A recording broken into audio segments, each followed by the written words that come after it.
ದಕ್ಷಿಣ ಕನ್ನಡ ಜಿಲ್ಲೆಯ ಸಮಸ್ಯೆ ಕುರಿತು ಮಾತಾಡಲಿಕ್ಕೆ ನಾವು ಬಂದಿದ್ದೇವೆ. ನಿಮ್ಗೆ ಆಶ್ಚರ್ಯ ಆಗ್ಬೋದು, ಇದೇನಪ್ಪ ದೇಶದಲ್ಲಿ ಇಲ್ಲದ ಸಮಸ್ಯೆ, ರಾಜ್ಯದಲ್ಲಿ ಇಲ್ಲದ ಸಮಸ್ಯೆ, ಉಡುಪಿ ಮತ್ತು ದಕ್ಷಿಣ ಕನ್ನಡ ಜಿಲ್ಲೆಗೆ ಇರುವ ಸಮಸ್ಯೆ ಏನಪ್ಪ ಅಂತ. ಅದೇನು ಕೇಳಿದ್ರೆ ಮೂಲಗೇಣಿ ಸಮಸ್ಯೆ. ಮೂಲಗೇಣಿ ಸಮಸ್ಯೆ ಎನ್ನುವಂತಹದ್ದು ಅದಕ್ಕೆ ಒಂದು ಇತಿಹಾಸ ಇದೆ. ಅಂದ್ರೆ ಸಾವಿರಾರು ವರ್ಷಗಳ ಹಿಂದಿನ ಒಂದು ಕಾನ್ಸೆಪ್ಟ್ ಏನಿದೆ, ಪರಿಕಲ್ಪನೆ ಏನಿದೆ, ಅದು ಮೂಲಗೇಣಿ ಕಾನ್ಸೆಪ್ಟ್. ಅಂದ್ರೆ ವಿಜಯನಗರ ಸಾಮ್ರಾಜ್ಯದಿಂದಲೂ ಕೂಡ ನಡ್ಕೊಂಡು ಬಂದದ್ದು. ಬ್ರಿಟಿಷ್ ಆಡಳಿತ ಕಾಲದಲ್ಲೂ ಕೂಡ ಈ ಮೂಲಗೇಣಿ ಸಮಸ್ಯೆ, ಭೂಮಿಯ ಸಮಸ್ಯೆ ಜೀವಂತವಾಗಿ ಬಂತು. ಸೊ ಈ ಸಮಸ್ಯೆ ಇವತ್ತು ಹೇಗೆ ವಿಘಟಿಸಿದೆ ಕೇಳಿದ್ರೆ, ಇವತ್ತು ನಿಮ್ಗೆ ಅನ್ಸ್ಬೋದು ಲಕ್ಷೋಪಲಕ್ಷ ಕುಟುಂಬಗಳು ಇವತ್ತು ಅವಿಭಜಿತ ದಕ್ಷಿಣ ಕನ್ನಡ ಜಿಲ್ಲೆಯಲ್ಲಿ ಮೂಲಗೇಣಿ ಅಂದ್ರೆ ಆ ಭೂಮಿಯನ್ನೇ ವಾಸಸ್ಥಾನವಾಗಿ ಮಾಡಿಕೊಂಡಿದ್ದಾರೆ. ಆದರೆ ಈ ಮೂಲಗೇಣಿದಾರರಿಗೆ ಯಾವುದೇ ಒಂದು ಸಂಪೂರ್ಣವಾದ ಒಡೆತನ ಇವತ್ತಿಗೂ ಕೂಡ ಸಿಕ್ಕಿಲ್ಲ. ತಮಗೆ ಗಮನಕ್ಕೆ ಬಂದ ಹಾಗೆ ಈ ನಿಟ್ಟಿನಲ್ಲಿ ನಮ್ಮ ಮೂಲಗೇಣಿ ವೇದಿಕೆ, ರಕ್ಷಣಾ ವೇದಿಕೆ ಎನ್ನುವಂತಹದ್ದು ಸಾಧಾರಣ 17-18 ವರ್ಷಗಳ ಹಿಂದೆ ಪ್ರಾರಂಭಗೊಂಡು ನಿರಂತರವಾಗಿ ಹೋರಾಟಗಳು ಮಾಡ್ಕೊಂಡು ಬಂದಿದೆ. ನಮ್ಮ ಹಿರಿಯರು ಕೂಡ ಇವತ್ತು ನಮ್ಮ ಮುಂದೆ ಇದ್ದಾರೆ, ಇವರು ಕೂಡ.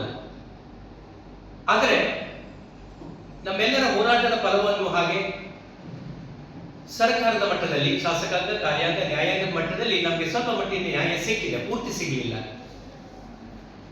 ಅದೇನಾಯ್ತು ಹೇಳಿದ್ರೆ, ಇನ್ನೊಂದು ಕಡೆ ಮೂಲಿದಾರರು ಅಂತಿದ್ದಾರೆ, ಅವರ ಬಗ್ಗೆ ಮತ್ತೆ ಅವರು ಪರಿಚಯ ಮಾಡ್ತಾರೆ. ನಾವು ಮೂಲಿದಾರ ಅಂದ್ರೆ ಅವರಿಗೆ ಭೂಮಿಯ ಒಡೆತನ ಇಲ್ಲ, ಅವ್ರು ಎಲ್ಲಿದ್ದಾರೆ ಅಂತ ನನಗೆ ಗೊತ್ತಿಲ್ಲ. ನಾನು ಒಬ್ಬ ಮೂಲಗೇಣಿದಾರನಾಗಿರ್ತೇನೆ, ನನ್ನ ಮೂಲಿದಾರ ಎಲ್ಲಿಂದ ನನಗೂ ಗೊತ್ತಿಲ್ಲ. ಆದ್ರೆ ಪೂರ್ವಿಕರು ಅವರಿಗೇನು ಅದರ ಸರ್ಕಾರಕ್ಕೆ ಕಟ್ಟಬೇಕಾದ ತೀರ್ವೆ ಉಂಟಲ್ಲ, ಅಥವಾ ದೇಣಿಗೆ ಅಂತ ಕರೀತೇವೆ, ಅದು ಕಟ್ತಾ ಬರ್ತು, ₹1, ₹2. ಇವತ್ತು ಎಲ್ಲಿಗೆ ಕೇಳಿದ್ರೆ ನಾವು ಯಾರಿಗೆ ಕೊಡ್ಬೇಕಂತ ಕೂಡ ನಮ್ಗೆ ಗೊತ್ತಿಲ್ಲ. ಭೂಮಿ ನಮ್ಮ ಜೊತೆ ಇದೆ, ಮನೆ ಅದ್ರ ಮೇಲೆ ಕಟ್ಕೊಂಡಿದ್ದೇವೆ, ಆದ್ರೆ ಪೂರ್ಣ ಒಡೆತನ ನಮಗೆ ಸಿಗಲಿಲ್ಲ. ಇದರ ಮೇಲೆ ಏನಾದರೂ ಒಂದು ಕಾನೂನು ತರಬೇಕೆಂಬ ನಿಟ್ಟಿನಲ್ಲಿ ಸರ್ಕಾರ ಕೂಡ ಒಂದು ನಿರ್ಣಯಕ್ಕೆ ಬರುತ್ತೆ. ತಮಗೆ ಗೊತ್ತಿದೆ, ಇಲ್ಲಿನ ಡಾಕ್ಟರ್ ವಿ ಎಸ್ ಆಚಾರ್ಯ ಇರ್ಬೋದು, ಅಥವಾ ಹಿಂದಿನ MP ಆಗಿ ಮಿನಿಸ್ಟರ್ ಆಗಿದ್ದಂತ ಆಸ್ಕರ್ ಫರ್ನಾಂಡಿಸ್ ಅವರೆಲ್ಲರ ಸತತ ಪ್ರಯತ್ನದಿಂದ ಒಂದು ಕಾನೂನು ಮಾಡುವ ಮಟ್ಟಕ್ಕೆ ಬರುತ್ತೆ. ಅಂದ್ರೆ ಕರ್ನಾಟಕ ಸರ್ಕಾರ ಮಾಡುತ್ತೆ, ಕಾನೂನು ಮಾಡುತ್ತೆ, ಮೂಲಗೇಣಿಗೆ ಒಡೆತನ ಮೂಲಗೇಣಿದಾರರಿಗೆ ಕೊಡಬೇಕಂತ ಮಾಡುತ್ತೆ. ಮತ್ತೆ ರಾಷ್ಟ್ರಪತಿಗಳ ಅಂಕಿತವೂ ಅದಕ್ಕೆ ಸಿಗುತ್ತೆ, ಅವರ ಸಿಗ್ನೇಚರ್ ಸಿಗುತ್ತೆ. ಮತ್ತೆ ಅದು ಕಾನೂನು ಮಾಡುವ ಹಂತಕ್ಕೆ ಬಂದಾಗ 2011ರಲ್ಲಿ ಕರ್ನಾಟಕ ಸರ್ಕಾರ ಅದರ ಮೇಲೆ ಕಾನೂನು ಮಾಡುತ್ತೆ. ಕಾನೂನು ಮಾಡಿದಾಗ ಮೂಲಿದಾರರು ಅದನ್ನು ಸ್ವೀಕರಿಸಲಿಕ್ಕೆ ತಯಾರಿರಲಿಲ್ಲ. ಅವರು ಕೇಳೋದಿಷ್ಟೇ, ನಮಗೆ ಒಡೆತನ ಬೇಡ, ನಮಗೆ ಬೇಕಾಗಿರುವುದು ಕಂಪನ್ಸೇಷನ್ ಕೊಡಿ ಅಂತ, ಪರಿಹಾರ ಕೊಡಬೇಕಂತ. ಸರಿ, ಪರಿಹಾರ ಕೊಡ್ಲಿಕ್ಕೆ ನಾವೇನು ಹಿಂದೆ ಮುಂದೆ ನೋಡುವುದಿಲ್ಲ.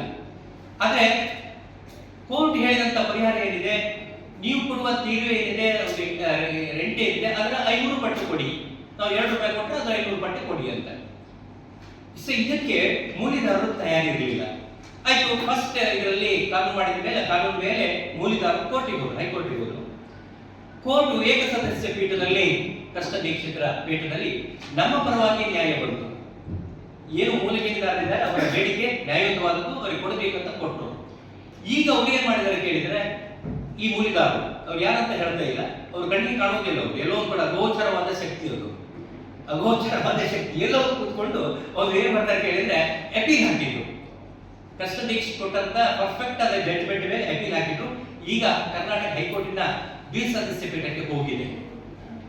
ಇಲ್ಲಿ ನಮ್ಮ ಸ್ಥಿತಿ ಏನ್ ಕೇಳಿದ್ರೆ, ಇಲ್ಲಿ ನಾವು ಮುಖ್ಯ ಉದ್ದೇಶ, ಇವತ್ತಿನ ಒಂದು ಪತ್ರಿಕಾಗೋಷ್ಠಿ ಉದ್ದೇಶ ಅಂತ ಕೇಳಿದ್ರೆ, ನಾವು ಮಂಗಳೂರಿನಲ್ಲಿ ಸಾಕಷ್ಟು ಮೀಟಿಂಗ್ ಮಾಡಿದ್ದೇವೆ.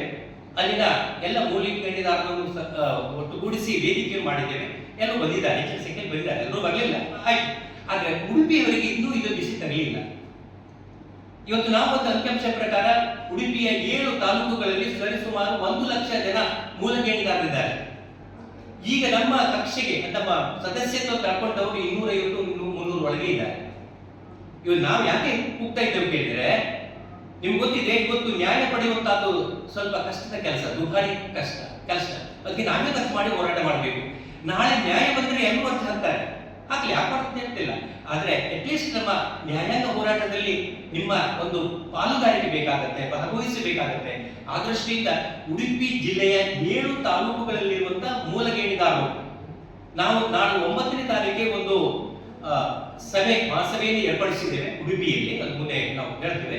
ಆ ಸಭೆಗೆ ತಾವೆಲ್ಲರೂ ಬರಬೇಕು ಅಂತ ನಮ್ಮೊಂದು ಕಳಕಳಿ ವಿನಂತಿ ಇದೆ.